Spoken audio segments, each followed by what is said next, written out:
Kenapa memilih kuliner?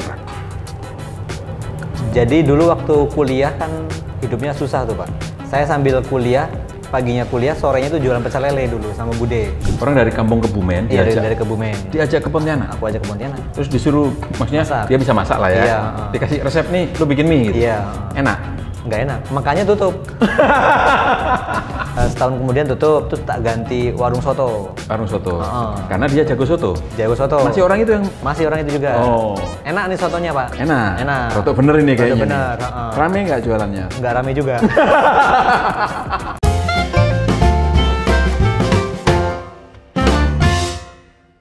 Halo Sobat Gubis, kita podcast lagi. Kali ini saya bersama dengan Mas Lukman. Mas Lukman ini masih sangat muda seusia saya. Kalau saya 44, Mas Lukman 33 tahun. Beda tipis ya Pak? Dan sudah sukses berbisnis kuliner, ada belasan cabang. Tidak berada di Jakarta, nun jauh di sana. Nah, karena kita di Jakarta berarti kan nun jauh di sana. Iya, ya? jauh.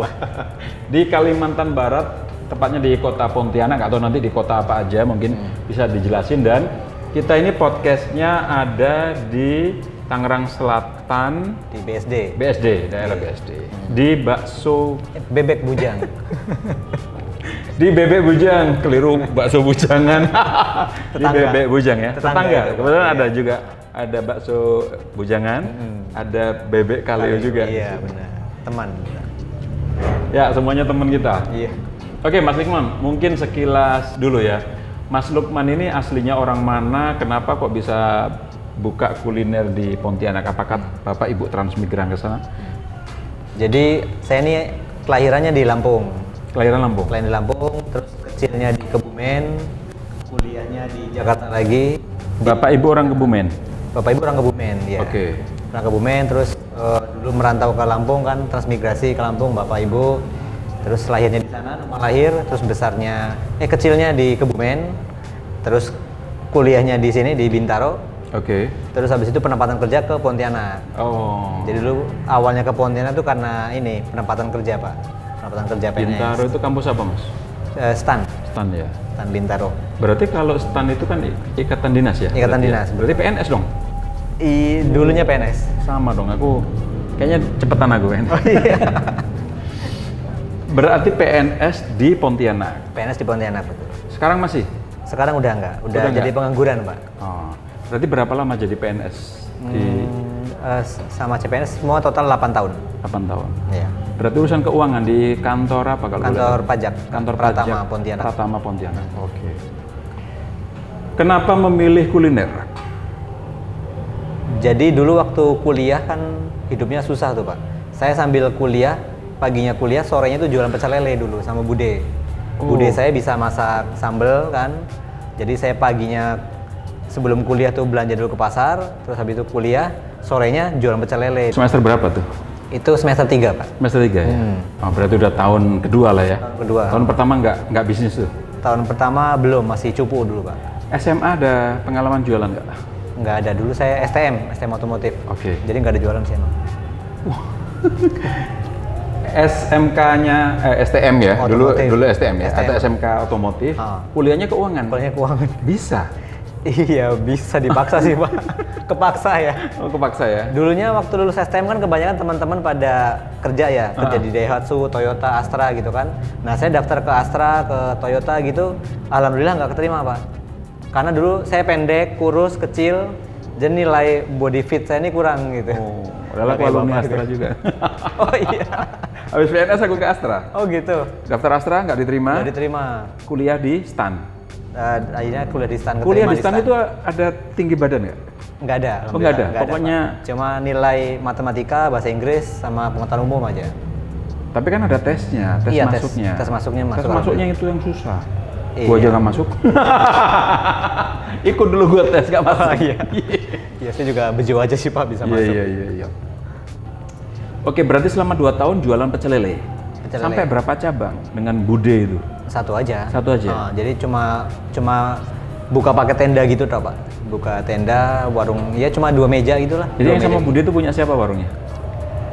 Itu modalnya dari sepupu saya, kakak sepupu. Jadi saya cuma ngejalanin sama Bude gitu. Jadi Bude masak paginya, saya yang ngelola keuangan jualannya. Gitu. Dapat gaji apa dapat bagi hasil? Bagi hasil. Dapat bagi hasil. Oke. Berarti 2 tahun ada pengalaman jualan pecel lele? Iya, 2 tahun pecel lele. Rame nggak? Alhamdulillah sepi, Pak. Sepi? Sepi, karena di kampung. Kita jualan di kampung. Di mana maksudnya? Di Cilandak, jadi ada kayak Pulau Kopaja gitu. Jadi di depan Pulau Kopaja gitu dong. Oh, saya pikir di daerah Bintaro. Oh, enggak. Di Cilandak. Omset berapa tuh sebulan? Omset sehari 200 ribuan lah kurang lebih. Wow. 200 ribu sebulan tuh berapa ya? Iya. 6 juta lah omsetnya. Dulu omset 6 juta sebulan, sekarang omset 6 juta setengah hari ya? Iya. Makanya ngomongnya kecil. Asem benar. Iya. Oke.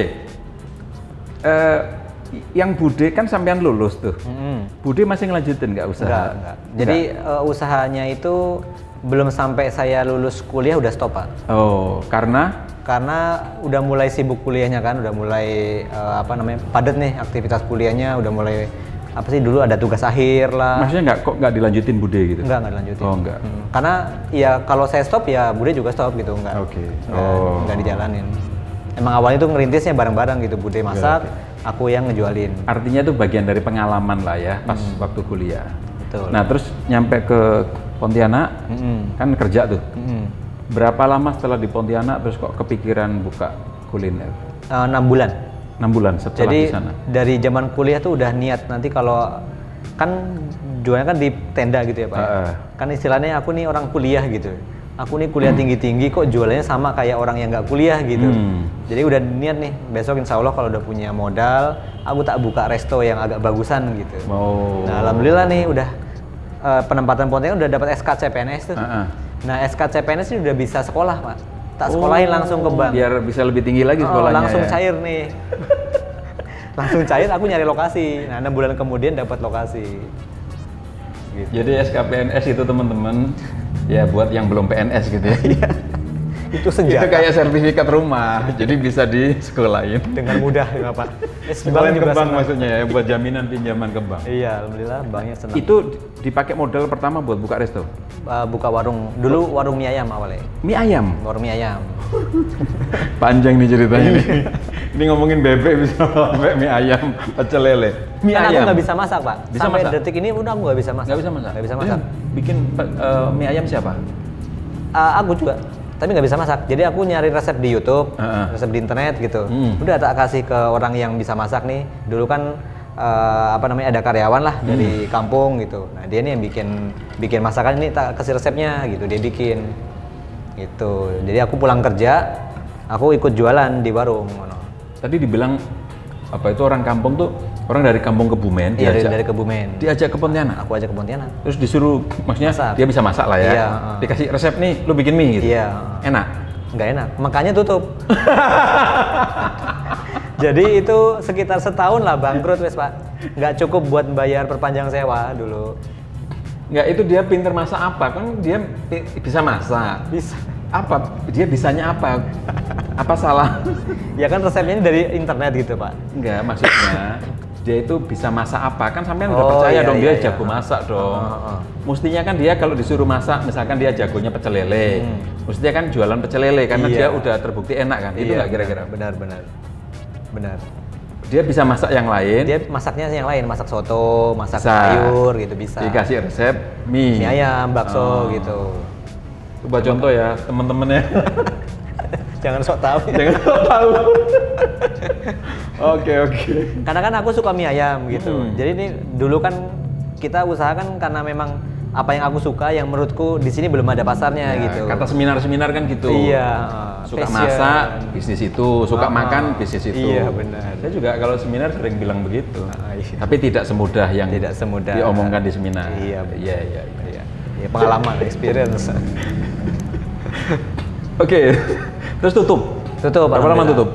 Setahun kemudian tutup, terus tak ganti warung soto. Warung soto. Karena dia jago soto. Jago soto. Masih orang itu yang? Masih orang itu juga. Oh. Enak nih sotonya Pak. Enak. Roto bener ini kayaknya. Bener. Rame nggak jualannya? Nggak rame juga.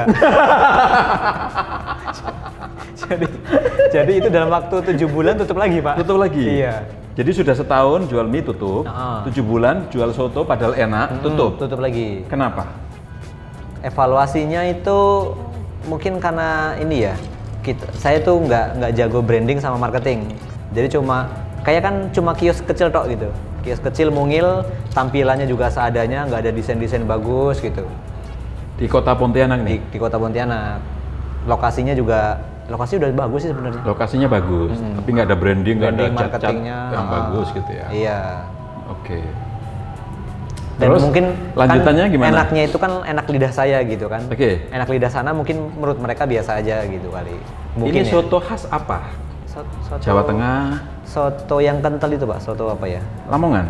Soto Lamongan. Yang kuning-kuning gitu? Iya. Oh, oke. Saya juga punya soto dulu, soto Cak Bukin Lamongan. Waduh, ya. Habis ini tak belajar mau buka soto lagi. Oke, soto gagal. Soto gagal. Terus habis itu? Baru mulai bebek. Baru mulai bebek? Iya. Siapa tukang masaknya? Masih orang yang sama. Masih orang yang sama? Iya. Oh, oke. Iya, jadi Nggak menyerah nih, masih pakai orang yang sama? masih orang yang sama, bebek. Hmm. Jadi masih di lokasi itu juga, cuma geser. Tadinya rukonya sebelah kanan, ini geser sebelah kiri gitu toh. Begitu aja sih. Dan itu alhamdulillah nggak rame juga, Pak. Awalnya nggak rame juga bebek. Ini saya curiga tukang masaknya ini pernah kerja di warung orang Lamongan? Enggak. Atau Jawa Timuran? Warung Sunda sih pernah. Warung Sunda? Oh gitu. Ya, karena tadi bilangnya sotonya itu agak kental kayak Jawa Timur. Kalau dengan tes bumbu soto itu sebenarnya bisa diolah jadi ayam goreng, bisa jadi bebek goreng juga. Oh gitu. Dulu ya? nggak begitu gitu, makanya. Basicnya sama jadi, ya? Basic bumbunya sama itu diolah-olah dikit lah, itu bisa. Oh gitu, iya. Ya itu nggak tahu lah resep dari mana, intinya jadilah bebek itu nggak amis sama empuk gitu awalnya. Enak? Gitu. Enak, alhamdulillah. Jualan Rame? Tutup lagi, enggak, sepi, tutup lagi, Pak. Oh, Terus akhirnya aku pindah lokasi. Oh, pindah lokasi. Padahal tadi katanya lokasinya sudah bagus. Udah bagus menurut saya. Oke, pindah lokasi. Pindah lokasi di tengah kota. Di tengah kota. Tadinya kota tapi agak minggir situ. Oh, oke. Nah, pindah ke pusat kota itu alhamdulillah baru tuh mulai ada pelanggan. Sorry, boleh tau nggak? Setelah buka bebek tadi berapa bulan? Pindah ke lebih ke tengah? Itu ngabisin kontrak aja sekitar berapa ya? Setahun. Kan 7 bulan tadi kan, terus ganti kan? Berarti sisa 5 bulan? 5 bulan plus 1 tahun lagi. Berarti setahun 5 bulan lah kurang lebih dari situ. Lah, lama dong di situ? Lama. Kan dulu aku punya gaji, Pak, PNS. Jadi rugi nggak apa-apa? Rugi nggak apa-apa, masih ada gaji. Iya. Ngomongin terus. Ini yang bahaya. Banyak yang kayak gini soalnya. Iya. Tombok nggak apa-apa, yang penting bisnis masih buka. Iya. Saya kasihan kan udah bawa orang dari Jawa, beberapa orang gitu. Berarti di situ kira-kira 3 tahun dong? Iya, 3 tahun. Dari mulai mie setahun, soto 7 bulan, 5 bulan plus bebek. 12 bulan bebek. Nah, kalau dibandingkan tadi bicara omset, ini kan tutup sebenarnya pasti jualan itu laku dong, Mas. Laku, Pak. Tapi omsetnya sih Iya. Dikit. Dikit. Ya kan? Nah, boleh tahu nggak tadi jualan mie kira-kira per hari berapa? Jualan mie itu Ini menarik nih, perjalanannya ini menarik nih, banyak yang mengalami begini. Sekitar 250 lah sehari. 250 per hari, yang mie? Mie. Tutup? Oke. Jualan soto? Soto itu lebih ngenes, nggak nyampe 200. Nggak nyampe 200 ribu, lebih ngenes. Iya. Bebek? Nah, kalau bebek itu sekitar 400-500 gitu loh. Sebenarnya ada peningkatan Ada grafik. peningkatan, Tapi mungkin maunya ya 2 juta lah gitu ya kan. sejuta lah dulu kan, sejuta udah gede sejuta kan. lah ya kan. Oke. 400 kurang. Pindah ke tengah kota. Tengah kota. Sewa berapa lama? Tengah kota sewanya setahun dulu. Oh. Sewa tanah kosong, aku pakai Kok tenda. nggak pede? Tadinya kan pede. Oh, Ya, tadi karena ada udah sertifikat. Beberapa kali bangkrut gitu, Pak. Heeh. Jadi bukanya nggak panjang-panjang. Oke. Setahun dulu. Ya. Saya mengalami, Mas, soalnya. Iya. Jadi lagi duit banyak, ya kan? Iya. Semangat, dibrekin aja semua. Iya, benar. Begitu Pede, sudah kan? ngedrop, ya kan? Ya udah setahun aja dulu, ya kan? Agak ngeper. Benar, Pak. Oke. Gimana hasilnya di tengah kota? Nah, di tengah kota itu awal-awalnya masih ngenes juga, Pak. Masih karena ngerintis dari awal kan beda ini. Ya masih segitulah 100, 200 gitu. Tapi lama-lama udah mulai orang kenal kan, udah mulai kita perbaiki lagi nih resep-resepnya perbaiki. Terus teman-teman juga saya sering-seringin main ke situ gitu. Akhirnya udah mulai naik situ sampai berapa? Sampai 800.000 sehari. 800.000. Itu butuh waktu berapa lama ke 800? 4-5 bulan gitu lah. 4-5 bulan. Lumayan lah ya. Lumayan. Oke. 800-an. Itu juga hitung-hitungnya masih kurang begitu ini sih, kurang profitable lah kalau itu 800.000 dibanding sama sewa ya. Ya. Gitu. Tapi sudah nggak nombok lah ya dari gaji nombok, gitu, lumayan. Oke, terus ada apa? Letupan apa kok? Terus kayaknya kok sampai belasan itu di tahun keberapa ketemu apa menciptakan brand lagi, apa buka cabang di tempat lain atau itu digedein gitu, gimana? Oh enggak, jadi kan di situ kan awalnya kan aku sewa ada tanah kosong kecil, ya gede tanah kosongnya. Nah ini disewa 2 tempat. Aku sama sebelahnya nasi goreng. Nasi gorengnya sepi, tutup, tak sewa semuanya. Dilebari. Lebar. Nah. Berapa bulan setelah buka pertama tadi itu dilebarin? 1,5 tahun lah kurang lebih. Setahun setengah? Lama. Oh. Lama tuh, jadi dulu tuh kandangnya kayak kandang ayam. Warungnya tuh kayak kandang ayam, betul-betul dari kayu, kayak kandang ayam gitu Pak, baris-baris kayu doang gitu, pakai bambu. Nah sejak dilebarin ini baru nih apa kelihatan wah gitu, orang lewat kan ngeliatin gitu kan. Nah sejak saat itu lah kita kayak dapat momentum nih, begitu tempatnya udah agak lebar, orang juga terlihat lebih eye-catching lah, kita bikin desainnya lebih bagus gitu kan, belajar udah mulai kenal branding nih? Mulai belajar branding. Belajar di mana tuh? Belajar ikut seminar nggak? Enggak sih, dari YouTube buku aja? sama online Instagram. aja. Kayak gitu aja. Nah dari situlah tuh mulai dikenal orang kan, mulai omset berapa jadinya? Ada letupan sampai 2 jutaan Pak. Sampai 2 juta. Berkat lebar nih. Jadi yang tadinya 800 udah meningkat sampai 2 juta. Baru kepikir, wah ini yang gua cari nih, 2 juta per hari. Iya benar. Oh, ada prosesnya. Berarti berapa tuh prosesnya tuh? 3 tahun plus 1,5 tahun kira-kira ya? Iya, kurang lebih segitu. Wow, 4,5 tahun proses pencarian tuh. Baru ketemu bebek. Iya. Menurut Mas Lukman, apa yang membuat rame di samping ngomongin branding tadi? Artinya kan lebih eye catching, rasanya enak. Sudah eye catching, tempatnya lebih strategis karena di kota. Bagaimana dengan persaingan? Ada nggak yang lain yang jualan bebek? Nah itu menurut saya sih di sana awal ini kita masih ngenalin pasar ya Pak. Akuisisi market ini kan karena di sana orangnya masih belum, orang Kalimantan ini nggak begitu suka makan bebek Pak. Mereka ini masih aneh, bebek tuh aneh di mata mereka. Oh. Jadi di sana tuh ada warung bebek yang rame itu bebek bapak-bapak tuh ada 2 kan, Pak Selamat sama Pandut. Nah mereka ini di sana dulu rame Pak. Dan tapi kan ini kan franchise gitu ya dari luar gitu. Nah aku bawa brand dari Pontianak kan gitu. Nah awalnya nggak begitu dipercaya kan. Awalnya buka kan. Sampean tulisin nggak bebek Pontianak gitu? Enggak sih. Enggak tak tulis enggak. Terus kenapa mereka tahu itu bebek? Karena nggak ada cabang, bukan memang buka pertama di Pontianak gitu. Buka pertama di Pontianak. Jadi orang ngelihat ini bebek lokal nih. Bebek lokal. Kalau yang lain kan franchise nih dari Jawa dibawa ke situ. Iya, mereka brandingnya bagus kan, kelihatannya kan desainnya bagus. Gede, bebek Selamat gede, Pandut gede. Gitu. Ini bocah cilik. Cilik, nggak bisa masak. Gitu. Jadi abis itu belajar marketing lah. Kan dulu gabung nih di komunitas Pak. Aku gabung di komunitas. Dulu TDA, terus ada Pontianak Entrepreneur. Nah di sini banyak nih ketemu mentor-mentor, ketemu pengusaha-pengusaha kuliner yang udah gede-gede omsetnya, warungnya udah rame-rame. Disitulah aku banyak belajar cara manajemen karyawan, cara marketing, branding, semuanya diajarin tuh. Alhamdulillah begitu gabung di grup nih kebuka gitu mindset tentang cara ngelola bisnis yang bener lah. Tadi kan cuma ngelola warung. Ya, gua nggak pernah ngajarin orang. Oh enggak ya Pak? Nggak pernah. Oke Mas. Jadi hampir 5 tahun buka agak gede.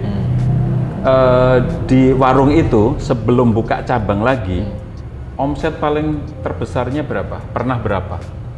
Karena kan namanya omset kan naik turun ya. Iya. 5 juta? Sekitar. Nah, itu pas lagi cap gomeh, karena kan itu kan banyak Chinese tuh. Di samping tempatku nih ada kayak pusat kuliner malam. Nah pas lagi acara itu sampai. Cap gomeh itu pas Imlek nggak sih? Setelah Imlek. Setelah Imlek. Iya. Oke. Sudah tahun keberapa terus mulai buka cabang? Tahun ke dua setengah gitu lah, mau ke 3 gitu dari situ. 3 tahun setelah dari pindah ke kota itu. Mulai ke kota itu. Mulai buka cabang di kampung lagi, tapi buka bebek lagi gitu.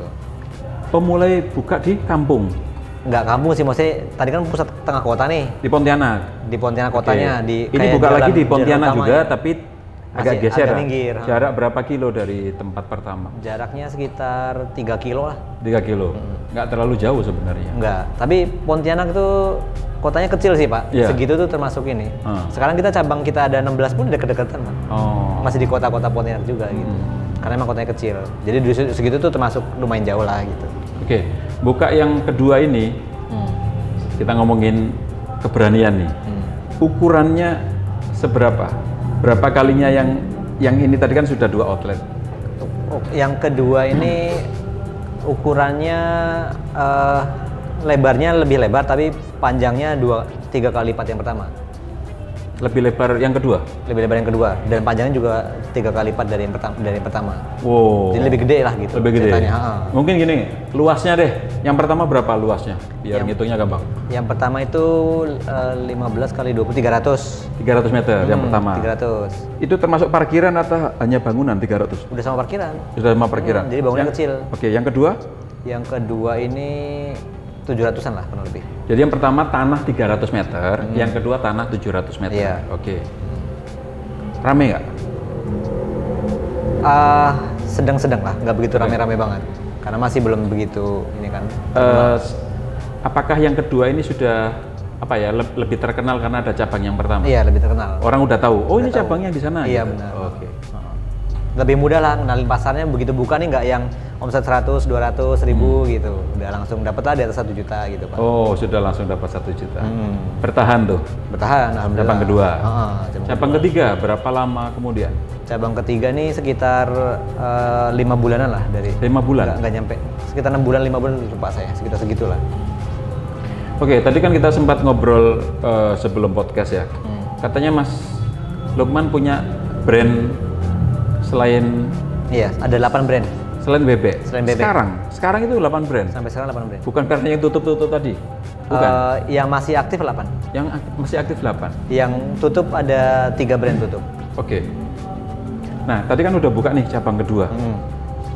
Mulai kapan kepikir buka bisnis yang lain selain bebek? Dan kenapa? Itu setelah cabang ke-5 sih kali kalau salah Pak saya. Oke, 5 itu bebek semua? 5 itu bebek semua. Bebek semua. Terus buka lagi brand berikutnya. Iya. Apa itu? Nasi bakar iga. Nasi bakar iga. Oke. Nasi Sekarang masih ada? Masih ada. Masih ada. Berapa cabang yang? Kalau nasi bakar iga Bali 1 aja. 1. Oke. Terus brand apa lagi yang dibuka? Ada ikan bakar muara namanya. Ikan bakar muara. Berapa cabang? Sampai sekarang 1. Sampai sekarang 1. Terus apa lagi? Terus buka bakso 3 sapi. Bakso 3? Bakso 3 sapi, Oh, berapa cabang? Sempet 20 cabang kemarin. Sempat 20 cabang? Di kota Pontianak? Di kota Pontianak sama di kota Tangerang. Oh, buka di Tangerang juga? Tangerang ada 4 kemarin, Pak. Oke. Jadi, tapi sekarang sisa 12-an lah. Sisa 12? Bakso 3 sapi itu. Oke, kenapa kok buka brand yang lain dan kenapa kayak nasi iga, kenapa kok cuma 1, kenapa nggak dikembangin? Kan bebek 5, nasi iganya 5. Ada kendala apa? Kalau kota Pontianak ini kan kotanya kecil Pak. Jadi konsumennya bebek bujang sama nasi bakar iga ini sama orangnya. Orangnya itu aja. Jadi saling memakan? Saling makan, kanibal.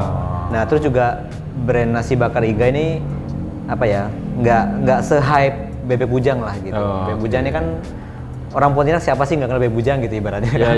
Jadi udah terkenal lah. Kalau nasi bakar iga nih udah dari dulu sama, bukannya udah lama, cuma nggak naik-naik gitu. Oke, kan nggak naik, nggak buka cabang. Nggak. Kenapa nggak dibunuh? Mana? Jadi lantai 2-nya tuh buat kantor Pak, kantor head office kita tuh di lantai 2-nya itu warung itu. Oke. Gitu. Eman-eman. Jadi kayak ya udahlah dapat kantor kok gitu. Tapi gini, ini kan pasti ada alasan tertentu ya. Coba kita gali. Ini kayak kita Bang Napi ya. Jarak lokasi yang nasi iga dengan bebek itu jauh nggak? Deket, sekitar 700 meter lah. Oh, artinya kalau diganti bebek nggak mungkin? Iya. Masuk 700 meter diganti bebek juga? Oke. Jadi ada alasan kenapa nggak diganti ke bebek? Iya. ya hidup segan mati tak mau. Hidup Tapi segan masih mati tak untung. mau. Masih untung, Cuman Pak. nggak yang gede lah. Iya. Jadi nggak bisa digandakan. Iya. Oh, oke. Alhamdulillah. Masih. Ya, ini kadang-kadang psikologi pengusaha beda-beda ya, antara background, situasinya nggak sama teman-teman, nggak bisa benar-benar ditiru terus, wah punya 6 cabang terus kita, 6 brand terus kita tiru, benar-benar belum tentu sama latar belakang kita Iya. berbisnis ya. Betul. Ada historisnya beda. Kayaknya bakso menarik, jadi cabangnya banyak. Iya. Oh, Mudah diduplikasi. mudah diduplikasi. Ya. Jadi kalau lihat menunya pas tadi makan di bebek, ini saya pernah punya ayam jantan. Ya ada bebek bakar, ada bebek goreng. Memang ya itu operasionalnya itu productionnya agak ribet ya Betul. karena nyiapinnya. Menunya Kalau banyak. bebek lebih gampang digandakan. Kalau Gua juga bakso, bakso ya. Kan produknya cuma bakso, mie ayam, wes rampung kan. Oke. Oke, selain brand tadi apa lagi? Ada soto Semar namanya. Soto Semar. Orang yang tadi nggak? Beda, udah beda. Oh, beda. Udah beda. Terus rasanya soto khas mana? Soto Boyolali, soto seger gitu. Oh, Pak. soto segar. Mereknya apa? Merek soto Semar itu namanya. Soto Semar. Ada berapa cabang? Sekarang mau 2 Oh, 2. Di Pontianak. di Pontianak. Di Pontianak. Itu juga jadi warung soto yang termasuk teramai juga di Pontianak. Kalau bebek kita bisa bilang bebek paling ramai Kalimantan Pak sekarang Pak. Nah, Mas Lukman kan tadi udah mulai berani nih, buka pertama 300, 700. Apakah buka brand seperti soto, kenapa bilang teramai itu juga langsung berapa meter kira-kira? Itu nggak gede, sekitar Nggak gede. 700-an juga Pak. 700-an. Tapi tepatnya nih di jalan strategis gitu Pak. Emang 700 jalan meter kuliner ya, gitu. Sudah lumayan lah ya. Nggak yang gede banget, Nggak karena gede juga banget. lihat pasar, tapi juga Iya. nggak yang kipik-kipik kecil gitu. kan. Iya. Oke. Dan soto ini lebih Blik-blik simpel lagi kecil, Pak, oh. kayak bakso. Produknya sedikit, HPP-nya kecil, enak tuh soto. Oke. Nah, kalau kita lihat Mas Lukman buka bebek bujang di Tangsel nih. Ya pasti psikologisnya kenapa di Tangsel, karena kuliahnya di sini kali ya. Iya. Biar nggak nyari tempat yang nggak kenal lagi. Udah tahu-tahu dikit-dikit. Atau kalau Pak. mau buka di Cilandak yang kemarin buka sama budenya jualan pecel lele. Jaksel sewanya tinggi banget Pak. Oh, sewanya tinggi. Itu jadi pertimbangan juga. Iya, ini kan sewanya alhamdulillah dapat agak murah. Ini di Banten udah berapa? Di sini sama di Di sini sama di Serang. Serang. Ramai di Serang. Di Serang separohnya inilah sewa omsetnya. Oh, gitu. Space-nya Space-nya sepertiganya ini, sepertiga, lebih kecil. lebih kecil. Oke. Karena sana parkirnya kan terbatas ya Pak, lebarnya tuh cuma 12 meter. Jadi mobil nggak sebanyak ini kan, mobilnya banyak. Jadi bebeknya yang di Pontianak berapa banyak cabangnya? Bebeknya 1, 4, 5, 6, 6. 6. Berarti banyakan bakso. Banyakan bakso ya, benar. Jadi tapi kan kalau bebek gede-gede kita Pak resto. Oh. Kalau bakso kan kecil-kecil Kecil-kecil. warungnya. Gitu. Ukuran berapa kira-kira ininya? Untuk yang apa? Space-nya yang bakso. Yang bakso tuh lebar-lebar 6 meter lah. Standarnya 6 meter, lebarnya ke belakangnya sekitar 10 meter lah. kurang Berapa lebih. meja? 10 meja.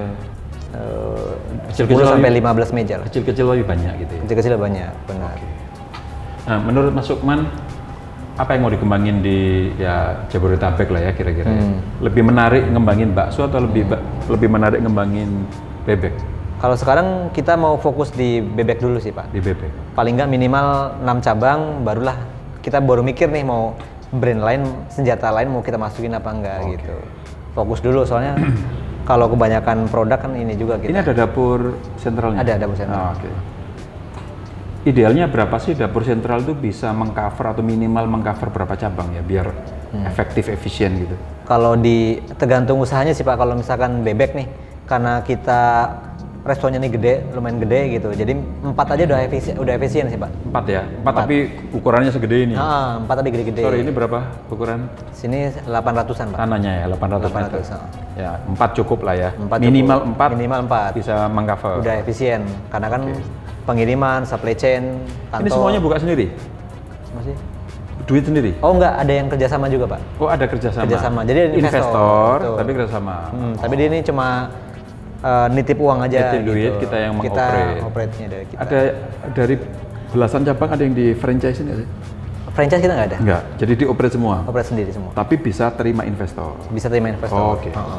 Boleh dicantumin nggak nomor Ya mungkin nomor HP Mas Lukman atau mungkin nomor HP kantor yang boleh dihubungi. Iya. Soalnya kadang-kadang orang kalau udah nanyain urusan kadang-kadang apa itu mau beli franchise atau mau beli produk gitu kan, apa itu mintanya ke saya gitu. Oh iya, boleh. Nanti dapat komisi apa? Kita share komisi. Oke, boleh dicantumin. Nanti kita tulis di bawah sini ya nomornya. Iya, siap. Ini nomornya nih, nomor marketing. Nanti ini ada nomor marketing. Nomor marketing. 0896 6000 1438. Oke, ini ada nomor marketingnya, nanti biar di shoot Mas Rafli.